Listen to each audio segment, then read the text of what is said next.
김계홍의 인생 스케치.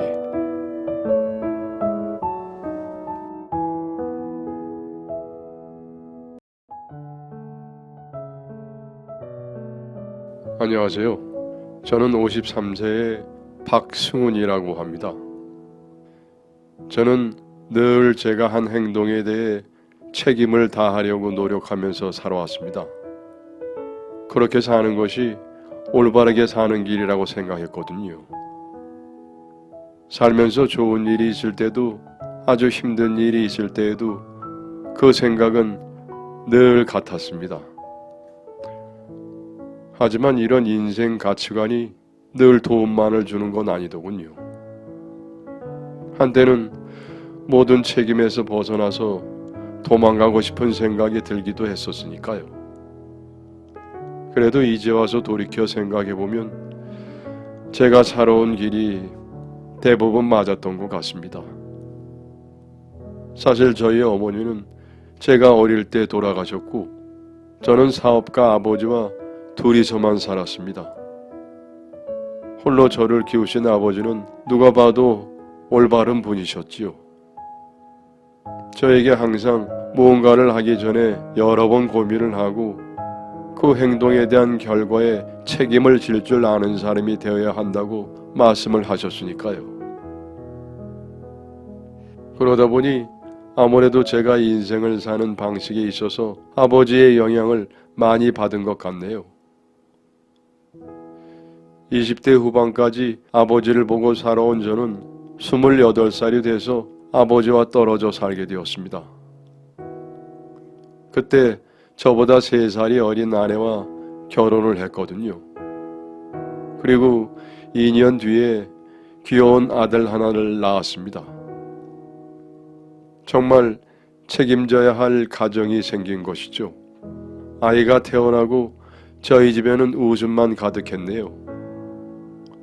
아이는 밝고 건강하게 잘 자랐고 아내 역시 아이와 저 그리고 아버지까지 살뜰히 챙겼습니다.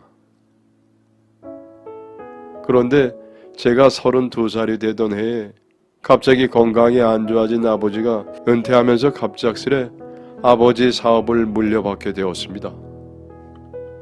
아직 회사를 운영할 수 있는 수준은 아니었지만 아버지가 쓰러지셨으니 다른 방법이 없었죠.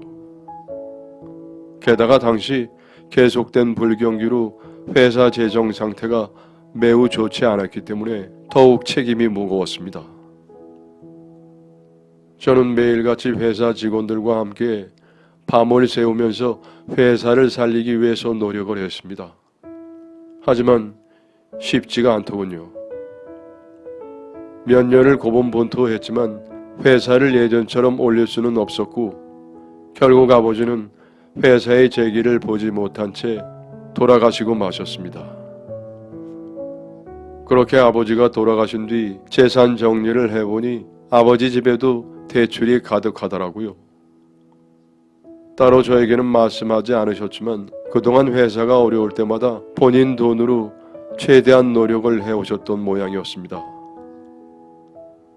저는 아버지 집을 정리한 돈으로 남아있던 대출을 모두 갚았습니다. 그리고 나니 제가 유산으로 물려받은 돈은 거의 없더군요.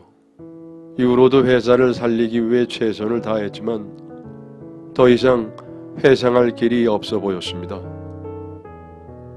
저는 하는 수 없이 다른 경쟁 업체에 우리 회사가 보유한 기술을 헐값에 넘기고 회사 문을 닫기로 했습니다. 헐값에 넘긴 대신 함께 일해온 직원들을 데리고 가는 조건이었죠. 하지만 해당 회사에서는 기술만 가져갔을 뿐 직원들을 데려가겠다는 약속은 지키지 않았습니다. 상황이 이렇게 되니 지금까지 저와 아버지를 믿고 함께 일해온 직원들은 다른 직장을 찾아 나설 수밖에 없었습니다. 저는 마지막으로 가진 재산을 정리해 직원들의 퇴직금을 최대한 챙겨주었습니다. 이 과정에서 아내는 상당히 심하게 반대를 했습니다. 아이가 어린데 가족 생각은 안 한다며 저를 나무랐죠. 사실 아버지가 돌아가시고 난 뒤로 아내와의 사이가 상당히 소원해진 상태였습니다. 아마 받을 수 있는 유산이 거의 없었다는데 실망이 큰 듯 했죠. 하지만 저는 짐짓 모른 척 한 거죠. 이번에도 아내의 반대는 모른 척하고 제가 맞다고 생각하는 일을 했습니다. 그래도 저에게는 작은 집을 구할 수 있는 돈 정도가 남았고 일할 수 있는 몸도 있으니 어떻게든 우리 가족을 먹여 살릴 수 있다고 생각을 한 거죠. 그리고 갑자기 실직자가 된 직원들에게 최소한의 책임을 지는 게 도리라고 생각했기 때문입니다. 그렇게 직원들의 퇴직금을 챙겨주고 우리 가족은 작은 집으로 이사를 했습니다. 이후 아내와 아들을 위해서 닥치는 대로 일을 하며 살았죠. 처음에는 다시 회사를 들어가기 위해 여기저기를 기웃거렸지만 애매한 나이에 경영까지 실패한 이력을 가진 저를 받아주는 곳은 없었습니다. 그리고 무엇보다 당장 쓸 돈이 필요했기에 무슨 일이라도 해야만 했죠. 결국 저는 물류센터에서 야간 일을 하고 낮에는 공사장 잡부로 일을 하게 되었습니다. 하지만 힘쓰는 일이 몸에 익지 않았던 저는 얼마 못 가 허리를 심하게 다치고 말았죠. 당장 병원에 입원해서 치료를 받아야 했지만 병원에 갈 돈이 없었기에 파스만 붙여가며 방치를 했고 통증이 점점 심해지면서 결국 일을 못할 지경에 이르렀습니다. 상황이 이렇게 되니 가장 괴로워하는 사람은 아내였죠. 돈은 못 벌고 매일 집에만 누워있는 저를 볼 때마다 인상을 쓰던 아내는 결국 더 이상 이런 생활을 할 수 없다며 이혼을 요구했습니다. 당신은 다른 사람들을 위해서는 간이고 쓸개고 다 내어줄 것처럼 하더니 왜 당신 가족 생각은 못하는 거야? 이거 봐. 지금 당신을 좀 보라고. 그때 그 집 팔아서 직원들 퇴직금 챙겨주지만 않았어도 이렇게 거지같이 살지는 않았을 것 아니야. 나 더는 이렇게 못 살겠어. 이혼하자. 저는 아내의 마음을 바꿔보려고 노력을 해보았지만 아내는 이미 이혼을 굳게 결심한 상태였습니다. 하는 수 없이 가지고 있던 전 재산인 전세금을 모두 아내와 아이에게 주고 이혼을 했죠.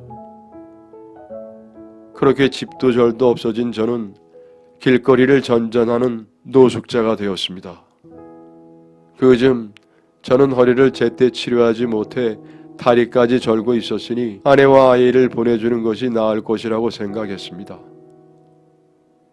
그래도 먹고는 살아야겠기에 일을 하려고 여기저기 알아보았으나 다리까지 저는 초라한 행색의 남자를 고용해주는 곳은 없었습니다. 그러다 보니 노숙자 생활을 벗어나지 못했죠. 그 당시의 생활은 정말 처참했습니다. 공원 화장실을 이용하고 잠은 아무 데서나 박스 같은 걸 깔고 잠을 잤네요. 그나마 여름에는 깔 것만 있으면 어디서든 잘 수가 있지만 비가 오거나 겨울이면은 어딘가로 들어가야 하는데 가장 만만한 건 역시 역사나 지하도였습니다. 하지만 노숙자들 사이에서도 텃세라는 게 존재하더라고요. 처음 노숙 생활을 할 때는 아무것도 모르고 부속자리에 누웠다가 원래 있던 노숙자의 심기를 잘못 건드려서 혼쭐이 나기도 했습니다. 상황이 고만고만한 사람끼리 도움을 줘도 모자랄 판인데 제 마음 같지 않더군요. 그래도 어느 정도 노숙 생활을 하며 지내다 보니 그 사람들과 술 한잔 기울이는 날도 있었습니다. 술 한잔만 걸치면 각자 이야기를 하기도 했는데 그 누구도 본인이 이렇게 지내게 된 이유나 진짜 힘들었던 순간의 이야기는 하지 않더군요. 다만 내가 이 정도까지 잘 나가던 사람이었다며 거드름을 피우면서 과거 시절의 무용담만 이야기할 뿐이었죠. 그 사람들은 현실의 자신을 거부하고 과거 속에 사는 사람들 같았어요. 물론 저라고 다를 건 없었지만 말이죠. 그렇게 이 생활에도 조금씩 적응을 해갔지만 유일하게 적응할 수 없는 부분은 배고픔을 참는 것이었습니다. 돈이 없으니 무언가를 사 먹을 수도 없었고 운 좋게 1,000원이라도 주어 인근 편의점이라도 들어가면은 내쫓기기 일쑤였습니다. 그러다가 다른 노숙자들이 하는 말을 듣던 저는 저 같은 사람들에게 밥을 주러 오는 단체를 알게 되었고 시간에 맞춰 그 장소로 가면은 한 끼라도 먹을 수 있게 되었죠. 매일 오는 건 아니었지만 밥다운 밥을 먹으니 정말 좋더군요. 그러던 어느 날 시간에 맞춰 밥을 먹으러 갔는데 평소보다 한산한 분위기더군요. 밥차가 오는 날이면 몇 시간 전부터 인근 노숙자들이 주변을 어슬렁거리고 있는데 아무도 안 보이는 걸 보니 그날은 밥차가 오지 않는 날인 듯 했습니다. 그래도 혹시나 하는 마음에 한참 동안 그쪽을 서성이다가 발길을 옮기는데 어떤 여자가 저를 쫓아오더군요. 그리고 이런저런 편의점용 먹을 것을 내밀었습니다. 저 이것 좀 드세요. 유통기한이 몇 시간 지난 것인데 상한 건 아니니까 드셔도 돼요. 괜찮습니다. 저 구걸은 안 해요. 이건 제가 드리고 싶어서 드리는 거니까 구걸 아니에요. 그러니 드세요. 그날 이후 밥차가 오지 않는 날이면 그 여자는 저를 찾아와 먹을 것을 건넸습니다. 몇 달을 그렇게 만나다 보니 이런저런 이야기를 하게 되더군요. 알고 보니 그녀는 편의점을 운영하는 사장님이었습니다. 한동안 자신의 아이 이야기를 하며 친분을 쌓은 여자는 저와 어느 정도 친해지자 제 사연도 물어보더군요. 그냥 흔한 이야기죠. 너도 나도 있었던 일들. 들어봐야 재미도 없을 겁니다. 그래도 선생님이랑 이야기를 나눠보면 잘 배우신 분 같아요. 풍기는 이미지도 그렇고요. 그녀의 작은 칭찬에 기분이 좋아진 저는 간략히 제 과거를 이야기했습니다. 그런 일이 있으셨구나. 그럼 이제 일 안 하고 싶으신 거예요? 그럴 리가요. 이혼은 했어도 이제 고등학생인 아들도 있는데요. 할 수만 있다면 그 아이 공부하는데 조금이라도 뒷바라지 해주고 싶습니다. 작은 일이라도 할 수 있으면 좋겠는데 이 다리를 절어서 그런지 이제 몸 쓰는 일도 못하게 되었어요. 아무도 절름발이를 직원으로 써주지 않네요. 그녀는 아무 말 없이 고개를 끄덕이며 제 이야기를 들었습니다. 그리고 며칠 뒤 밥차가 온 날 식사를 마치고 가는데 갑자기 목사님과 그 여자가 저를 부르더군요. 선생님, 혹시 이 편의점 야간 알바 해보시겠습니까? 여기 희은 씨가 운영하는 편의점인데요. 원하시면 교회와 연결된 노숙자 쉼터 입소를 도와드릴 수 있습니다. 사실 많은 분들을 연결해드리고 싶은데 그곳에서 생활하려면 꼭 일을 해야 해서요. 정말요? 제가 지낼 수 있는 곳이 있다고요? 저는 그럼 너무 좋습니다. 당연히 편의점 야간 아르바이트도 좋고요. 제 힘으로 일해서 돈을 벌 수만 있다면 여한이 없겠네요. 너무 잘 됐어요. 선생님이 일하고 싶다고 하시던 순간 야간 알바 생각이 났는데 숙소 문제 때문에 목사님과 상의를 했더니 바로 이렇게 진행이 되네요. 신경 써주셔서 정말 감사합니다. 그렇게 저는 희은 씨의 편의점에서 야간 알바를 하면서 돈을 벌고 노숙자 쉼터에서 지내게 되었습니다. 물론 공동생활이라서 개인적인 공간은 없었지만 일이 끝나면 들어와서 따뜻하게 몸 누일 곳이 생기니 정말 편하고 좋더군요. 그러다 보니 춥다는 핑계로 마시던 술도 끊을 수가 있었죠. 몸도 마음도 점점 건강해지는 기분이었습니다. 그리고 편의점에서 일을 해보니 상당히 재미있는 곳이더군요. 편의점에서 일하다 보면은 별별 사람들을 다 만날 수 있습니다. 야간의 편의점은 정말 다양한 사람들이 옵니다. 술에 잔뜩 취한 사람이 아이스크림을 사가기도 했고 회식 후 집으로 들어가기 전 아이들에게 줄 과자를 사러 오는 사람도 있었죠. 밤늦게까지 일한 듯 보이는 누군가는 간단한 야식을 사기도 하고, 야간 운행이 피곤한지 캔커피를 2개씩이나 사가는 택시 기사님들도 있었습니다. 그리고 추운 날 바로 마실 수 있는 따뜻한 음료로 몸을 데우는 새벽 신문 배달부 등등 각자의 미래를 위해 열심히 사는 사람들이 쉴 새 없이 오가는 곳이 바로 편의점이었습니다. 그렇게 바쁘게 지내다 보니 노숙자로 지낸 시간이 너무 부끄러워지더군요.